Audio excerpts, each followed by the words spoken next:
దేవునికి స్తోత్రములు. మీ అందరికీ నా వందనములు. ఈరోజు దేవుని వాగ్దానము, దీర్ఘాయువును సుఖజీవంతో గడుచు సంవత్సరములను శాంతిని నీకు కలగజేయును.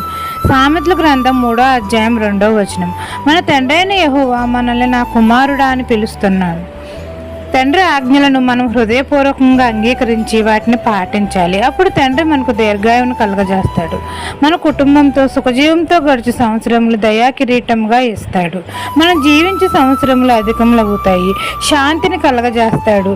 తండ్రి దయను సత్యమును ఎన్నడూ మనం విడిచిపెట్టకూడదు. వాటిని మనము కంఠభూషణంగా ధరించుకోవాలి. తండ్రి ఆజ్ఞలను మన హృదయం అనే పలక మీద వాటిని వ్రాసుకోవాలి. అప్పుడు మనం అందరము దేవుని దయను పొంది మనం జీవించు సంవత్సరములు దీర్ఘాయువును సుఖజీవంతో గడుచు సంవత్సరములు శాంతిని మనకు కలగజేస్తాడు.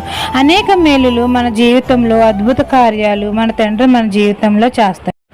ఈ దిన వాగ్దానం మీ నా జీవితంలో నెరవేరాలని కోరుకుంటూ దేవుని సువార్త పరిచర్యలో మీ సహోదరి ఆమె.